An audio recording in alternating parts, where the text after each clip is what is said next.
बिस्मिल्लाहिर्रहमानिर्रहीम। 10th class, आज हमने चैप्टर नंबर 10 के कंसेप्चुअल क्वेश्चंस करने हैं।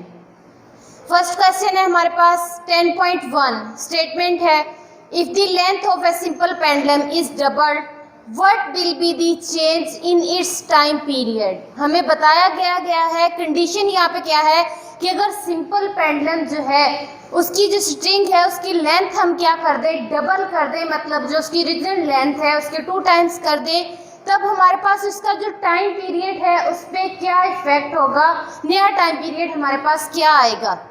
अब हमें पता है सिंपल पेंडुलम के टाइम पीरियड का फॉर्मूला हमारे पास क्या होता है, T = 2 पाई √L/G। ठीक है, अब हमारे पास कंडीशन यहाँ पे क्या है कि L जो है, जो कि लेंथ है स्ट्रिंग की, वो किसकी इक्वल है, 2L, मतलब डबल है।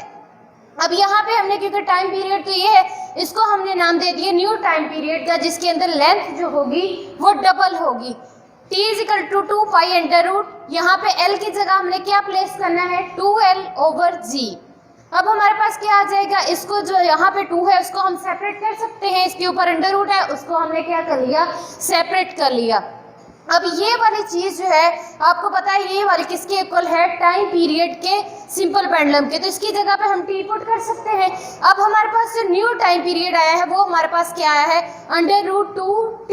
√2T की वैल्यू हमारे पास क्या है, 1.414। ठीक है, T। तो हमारे पास क्या इफेक्ट हुआ कि जो न्यू टाइम पीरियड आया वो क्या है कि 1.41 टाइम्स जो है ओरिजिनल के वो है। ठीक है, ओरिजिनल टाइम पीरियड का क्या है, इसका प्रोडक्ट है 1.41 टाइम पीरियड जो है वो न्यू टाइम पीरियड आएगा। अगर हमारे पास क्या हो जाएगा, उसकी लेंथ को हम डबल कर दें तो हमारे पास जो टाइम पीरियड आएगा वो ये आएगा। ठीक है, अब नेक्स्ट है हमारे पास question 10.2, a ball is dropped from a certain height onto the floor and keep bouncing. Is the motion of ball is simple harmonic motion? वो कह रहे हैं कि अगर हम क्या करते हैं कि एक बॉल है उसको क्या करते हैं, कुछ हाइट से फ्लोर पे फेंकते हैं तो क्या करेगी, वो बाउंस करेगी। ठीक है, तो क्या उसकी मोशन जो है हमारे पास बॉल जो बाउंस कर रही है वो सिंपल हार्मोनिक मोशन है या नहीं है। अब आपने क्या कहा था कि अगर कोई भी ऑब्जेक्ट है जो मूव कर रहा है, वाइब्रेटरी मोशन है उसकी, वो 2 कंडीशंस को सेटिस्फाई करेगा तो उसकी मोशन को हम सिंपल हार्मोनिक मोशन का नाम देंगे। तो उसकी कंडीशंस हमारे पास क्या है, फर्स्ट कंडीशन क्या थी कि एक्सेलरेशन जो है वो डायरेक्टली प्रोपोर्शनल होता है डिस्प्लेसमेंट के, और सेकंड कंडीशन हमारे पास क्या थी कि जो डायरेक्शन है उसकी हमारे पास क्या होता है, वो always directed towards mean position, वो हमेशा से क्या होता है, मीन पोजीशन की तरफ उसकी डायरेक्शन होती है। अब बॉल जो है वो क्या होती है, इसकी मोशन को हम सिंपल हार्मोनिक मोशन नहीं है, बिकॉज ये हमारे पास जो 2 कंडीशंस हैं सिंपल हार्मोनिक मोशन की उनको सेटिस्फाई नहीं करता। एक तो जो acceleration of ball is not directly proportional to displacement, वो डिस्प्लेसमेंट के डायरेक्टली प्रोपोर्शनल नहीं होता। ठीक है, और दूसरी बात हमारे पास क्या है कि acceleration is not directed towards mean position, और एक्सेलरेशन जो है वो मीन पोजीशन के जो है टुवर्ड्स मीन पोजीशन, उसकी डायरेक्शन जो है वो मीन पोजीशन की तरफ भी नहीं होती। ठीक है, ये थे हमारे पास सेकंड। अब थर्ड पे हमारे पास क्या है, A student performs 2 experiments with a simple pendulum. Simple pendulum के साथ वो क्या कर रहा है, एक्सपेरिमेंट्स परफॉर्म कर रहा है। Use 2 balls of different mass. अब वहाँ पे हमने क्या किया था कि जो उसका बॉब होता है स्ट्रिंग के साथ अटैच, वो क्या लिया है, 2 डिफरेंट लिए हैं। ठीक है, एक सवाल है मैं कैपिटल, मतलब दोनों जो बॉब वहाँ पे जो मैस उसने लिए हैं वो क्या है, दोनों डिफरेंट हैं। Mass by keeping other parameters constant, बाकी पैरामीटर्स जो वहाँ पे हैं वो सारे कांस्टेंट है, मतलब उसकी लेंथ जो है वो भी क्या है, स्ट्रिंग की कांस्टेंट है। दोनों में उसने सेम ली है, चेंज क्या किया है कि दोनों जो बॉब यहाँ पे अटैच किए हुए हैं उनके मैस जो है वो डिफरेंट है, मैस चेंज किए हैं। ठीक है, To his astonishment, the time period of the pendulum did not change. वो कहता है कि इसको हैरानी हुई, इसके रिजल्ट जो थे वो क्या थे कि टाइम पीरियड दोनों जो एक्सपेरिमेंट से दोनों में सेम आया, टाइम पीरियड के अंदर कोई भी चेंज नहीं आया। हालांकि उसने क्या किया था कि मैथ्स जो थे वो चेंज किए थे, मैथ्स डिफरेंट थे, बाकी पैरामीटर सेम थे। तो उसका जो रिजल्ट आया वो क्या आया कि टाइम पीरियड दोनों एक्सपेरिमेंट्स में जो आया वो क्या था, हमारे पास सेम था, उस पर कोई इफेक्ट नहीं हुआ। अब इसकी रीजन बतानी है कि क्यों ऐसा हुआ। अब आपको पता है टाइम पीरियड का फार्मूला हमारे पास क्या होता है, 2π√L/G। यहाँ पे कहीं पे भी हमारे पास मैथ जो है वो नहीं यूज हो रहा। हमने टॉपिक के अंदर भी पढ़ा था कि जो सिंपल पेंडुलम का टाइम पीरियड होता है वो मैथ्स के इंडिपेंडेंट होता है, मैथ्स पे डिपेंड नहीं करता। तो हम किसी भी मैथ्स का बॉब यहाँ पे यूज कर ले, जब वो उसके इंडिपेंडेंट है, उस पर डिपेंड नहीं कर रहा, तो टाइम पीरियड पे कोई इफेक्ट नहीं आएगा। अगर वहाँ पे हम जो मैथ्स जो बॉब अटैच कर रहे हैं उसका मैथ्स जो है वो चेंज कर दें तो सिंपल पेंडुलम के टाइम पीरियड पे कोई इफेक्ट नहीं होगा। रीजन क्या है, क्योंकि सिंपल पेंडुलम का जो टाइम पीरियड होता है बेटा वो क्या होता है, इंडिपेंडेंट होता है मैथ्स के। ठीक है, ये थी इसकी रीजन जिसकी वजह से दोनों एक्सपेरिमेंट जिसके अंदर उसने मैथ्स जो थे वो चेंज किए थे, टाइम पीरियड जो है वो सेम रहा। नेक्स्ट है हमारे पास 10.4, What type of waves do not require any material for their propagation? कि ऐसी कौन सी वेव्स है, कौन सी टाइप है वेव की जिसके अंदर उसको ट्रैवल करने के लिए, प्रोपोगेट करने के लिए मीडियम की ज़रूरत नहीं होती।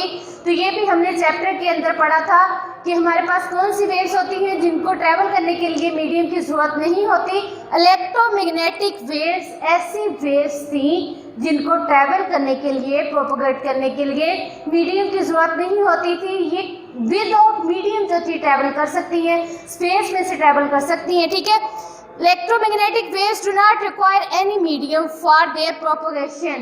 इलेक्ट्रोमैग्नेटिक वेव्स जो हैं वही टाइप है वेव की जिनको मीडियम रिक्वायर नहीं होता प्रोपोगेशन के लिए, ट्रैवलिंग के लिए। ठीक है, फॉर एग्जाम्पल हमारे पास एक्सरेज है, वो भी क्या होता है, उनको कोई मीडियम रिक्वायर नहीं होता।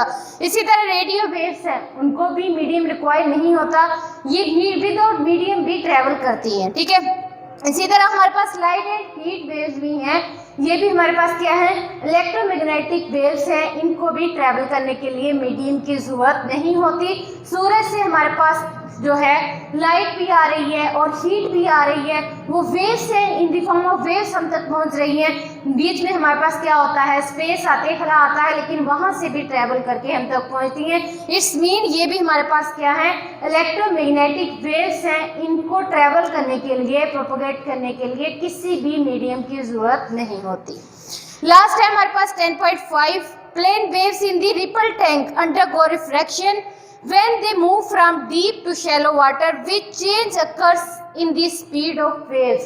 हमारे पास क्या होता था, रिफ्रैक्शन के अंदर जब वेव्स जो हैं डीप वाटर से शैलो वाटर में जाती हैं तो क्या होता है कि उनकी स्पीड जो है उन पे क्या इफेक्ट होता है, कैसे वो चेंज होती हैं। ठीक है, ये बताना है हमने कि हमने ट्रिपल टैंक के अंदर जो प्लेन वेव्स प्रोड्यूस की थी उनके अंदर रिफ्रैक्शन का फिनोमिना हो रहा था। मतलब वो क्या कर रही थी कि डीप वाटर से मूव कर रही थी शैलो वाटर में, तो उसकी स्पीड जो है वो सेम रही। क्या इफेक्ट हुआ, किस तरह की चेंज जो है वो उसमें आई।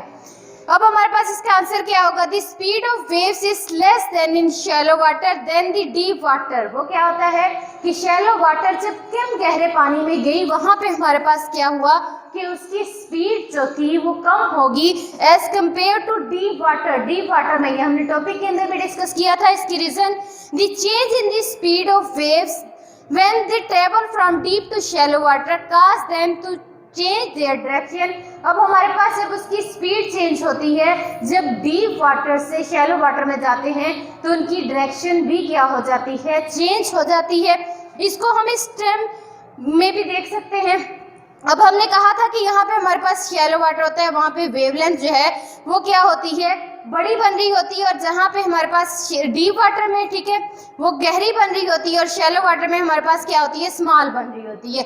अब हमने ये रिलेशनशिप v = f लैम्डा, यहाँ पे हमारे पास v जो है, स्पीड जो है वो डायरेक्टली प्रोपोर्शनल किसके है, वेवलेंथ के। ठीक है, अगर वेवलेंथ ज्यादा होगी तो स्पीड भी ज्यादा हो जाएगी, वेवलेंथ कम होगी तो स्पीड भी क्या हो जाएगी, कम हो जाएगी। अब हमने पढ़ा था कि डीप वाटर के अंदर जो वेवलेंथ है वो बड़ी बन रही होती है क्योंकि पानी वहां पे क्या होता है, गहरा होता है, पार्टिकल्स ज्यादा होते हैं। जैसे ही वो हमारे पास क्या आता है, शैलोर वाटर में आता है वो हमारे पास क्या हो जाती है, उसकी वेव जो है वो डिक्रीज हो जाती है, पानी की गहराई वहाँ पे कम होती है। यहाँ तक पानी की वेव यहाँ पे जाएगी, पानी यहाँ पे खत्म हो गया, वेव दोबारा से पार्टिकल्स नीचे आना शुरू हो जाएंगे। तो यहाँ पे हमारे पास क्या होता है कि उसकी वेवलेंथ कम हो जाती है। अब हमारे पास स्पीड और वेवलेंथ का डायरेक्ट रिलेशन है, मतलब वेवलेंथ कम होगी तो स्पीड भी कम हो जाएगी, वेवलेंथ ज्यादा होगी तो स्पीड भी ज्यादा होगी। मतलब हमारे पास डीप वाटर जो है वहाँ पे बड़ी वेवलेंथ है, वेव बड़ी प्रोड्यूस हो रही है, मतलब यहाँ तक का जो डिस्टेंस है वेवलेंथ जो है वो ज्यादा होगी। अगर डीप वाटर में वेवलेंथ ज्यादा है, अकॉर्डिंग टू दिस रिलेशन वहाँ पे स्पीड भी हमारे पास क्या हो जाएगी, ज्यादा हो जाएगी। अब शैलो वाटर वहाँ पे क्या है कि आपकी वेव छोटी है, मतलब यहाँ पे जो वेवलेंथ है वो क्या है, कम है, तो इस रिलेशन के अकॉर्डिंग क्या हो जाएगा, यहाँ पे शैलो वाटर के अंदर उसकी स्पीड भी क्या हो जाएगी, कम हो जाएगी। ठीक है, तो ये था कि हमारे पास क्या चेंज है स्पीड में कि वाटर जब डीप वाटर से शैलो वाटर के अंदर गया तो उसकी स्पीड जो है वो लेस हो गई, कम हो गई as compared to deep water, कि डीप वाटर के अंदर जितनी उसकी स्पीड थी शैलो वाटर के अंदर आके क्या हुआ कि उसकी स्पीड उससे क्या हो गई, कम होगी, लेस होगी। उसकी वजह क्या थी कि हमारे पास वहाँ पे पानी कम गहरा होने की वजह से वेवलेंथ जो थी वो स्मॉल वेवलेंथ की वेव्स प्रोड्यूस हो रही थी, वेवलेंथ कम होगी तो वहाँ पे स्पीड भी क्या हो जाएगी, कम हो जाएगी। ये थे बेटा हमारे चैप्टर नंबर 10 के कंसेप्चुअल क्वेश्चंस। ठीक है, इंशाल्लाह नेक्स्ट लेक्चर में हम न्यूमेरिकल्स को स्टडी करेंगे, न्यूमेरिकल्स करेंगे। ओके, जय लाभ।